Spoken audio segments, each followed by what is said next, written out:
forced to develop in my institute because we got a very high volume. Every day we do almost 20 to 25 joints. Different fellows are there, different surgeons are there, different registrars are there. So I cannot do all the 25 joints my own from skin to skin. So I developed these guidelines, commandments, so that I can see if anybody, whatever their experience, if they fulfill the 10 commandments. Siddhartha is here, he will watch for that, he is also working with us. So otherwise we will not allow the joint to be closed.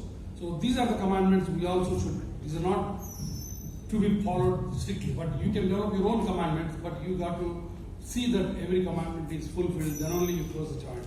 Otherwise the patient pays the heavy price. So let us see what are the commandments.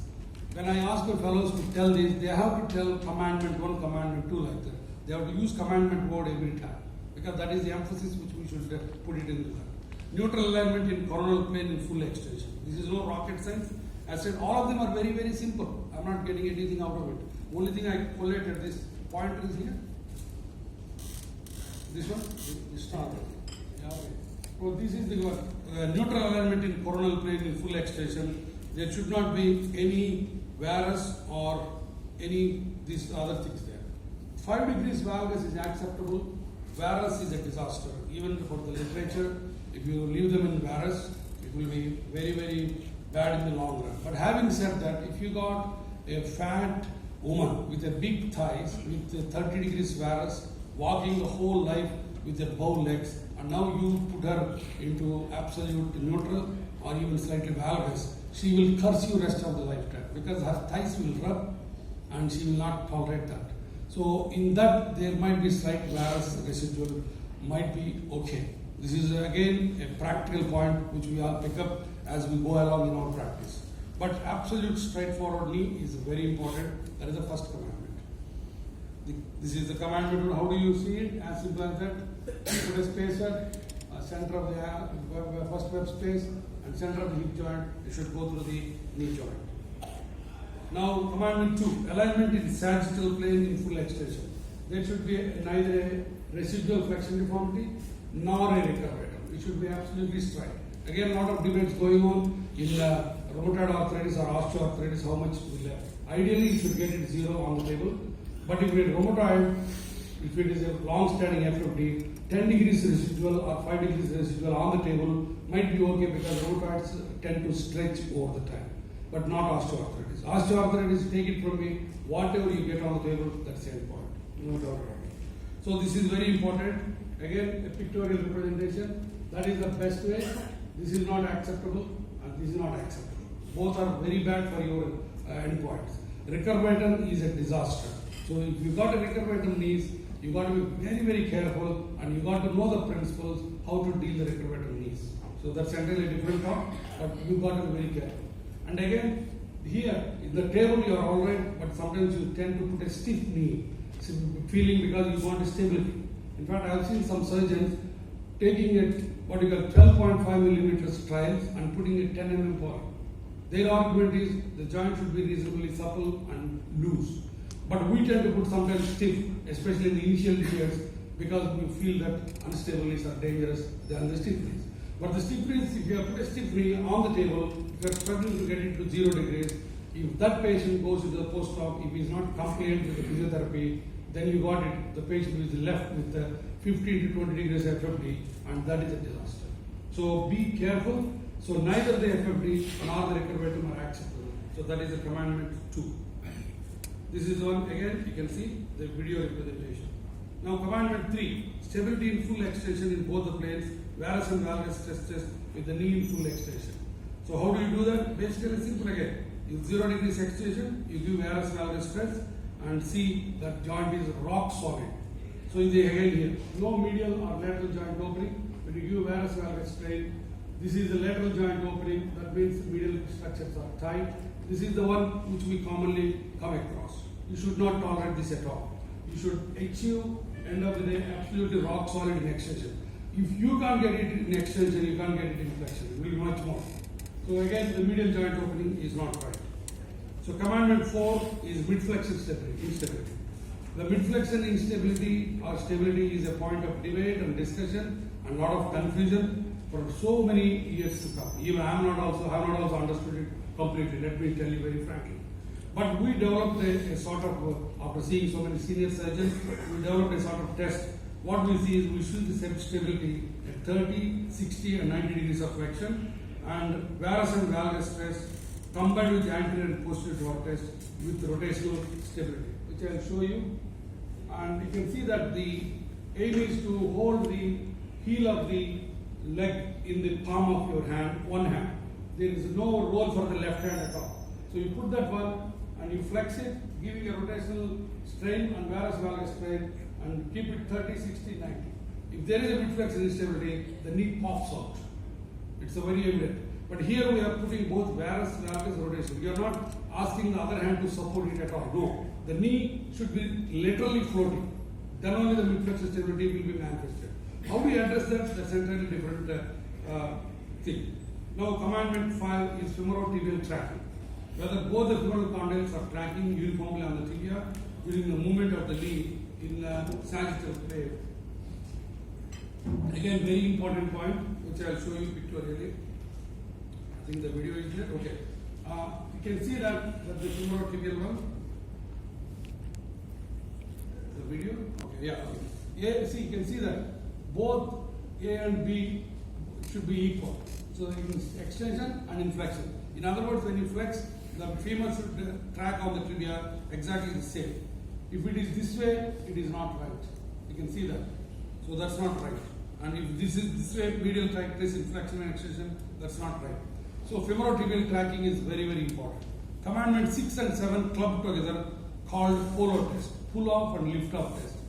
That is both to be checked at 90 degrees flexion. Very important point. So this is pull off.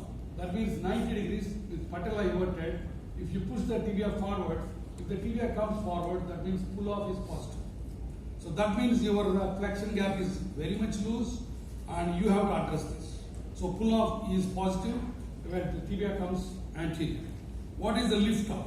Lift off is also called nutcracker or booking effect.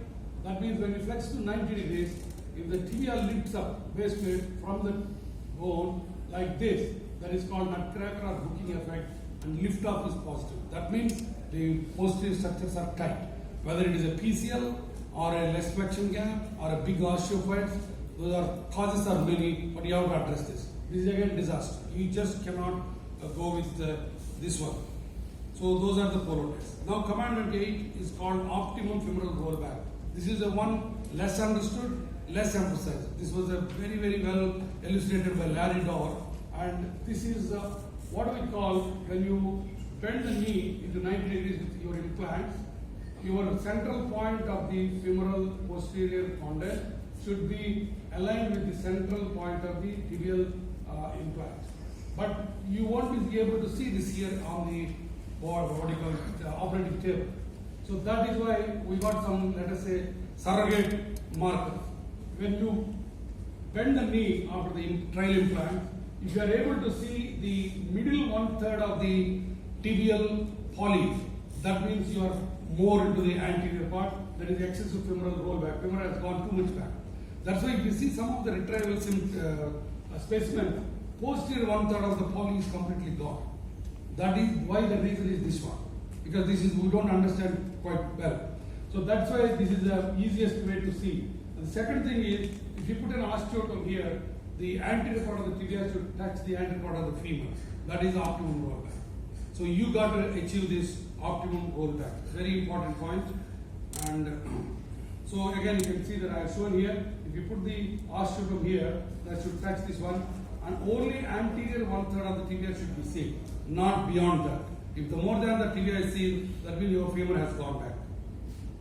So this is again, I am trying to impress on you the commandment 8 from the frontal point.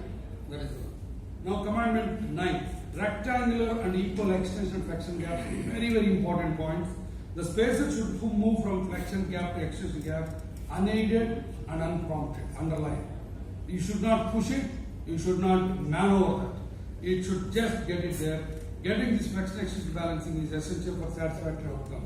This is a single most, if you ask me, this is a single most. Alignments and all these things are secondary. If you have 3 degrees outlier, it doesn't matter. But this is the flexion extension, whether you have cruciate retainer, cruciate sacrifice, that doesn't matter. Whether you are a patella resurfacer or not, doesn't matter. End of the day, this is the one which is going to matter. The flexion extension gaps should be there. And I think we've got a video there. But anyway, now coming to the last matrix, I'm sure everyone has to have this ready, enlarged, laminated and posted in the operating theatre. This is called 9 grid, 3 and 3, 6 grid.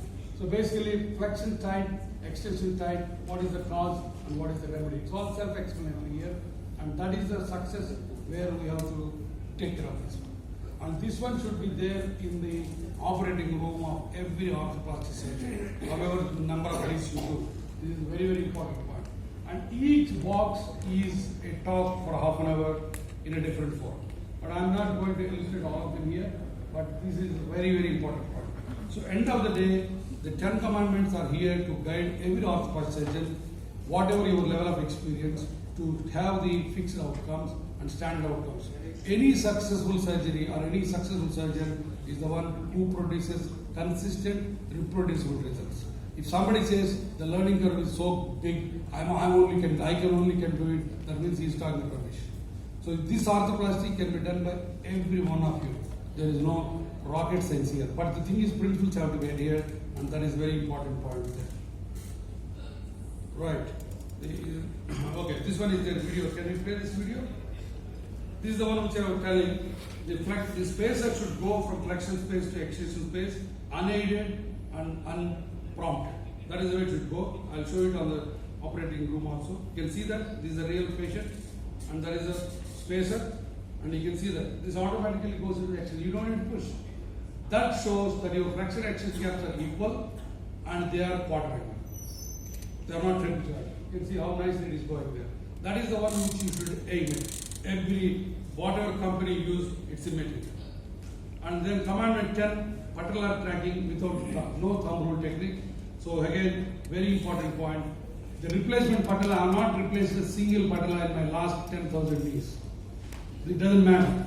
But the only important factor is the patellar tracking matters. That is the most important thing, which should be very, very important. So no thumb technique, you can see that the patella is tracking nicely, and especially in the modern joints, which are very patellar friendly. If you can't get your patellar tracking, that means you are not doing the right thing. A bonus commandment is watertight closure of arthrotomy. Morning Siddhartha was telling, if you do not close quadriceps properly, a simple stitch abscess can go into a full-blown joint abscess. So simple, God has given beautiful soft tissue barriers, we don't take care of them. So quadriceps is not for a junior most surgeon to close. You have to do it two-layer technique, and you have to do it very, very properly, watertight compartment. It can save you many sleepless nights in the future. So summary, never neglect any commandment. Each one has a significance. They let you know where you have gone wrong, and last chance to correct yourself before you do any implantation with the cement. So these are the 10 commandments, and if you follow these 10 commandments, you can add your own commandments. The end result will be good. I'm telling you, no specific implant or no specific thing. Every implant is good enough. Yeah. Okay.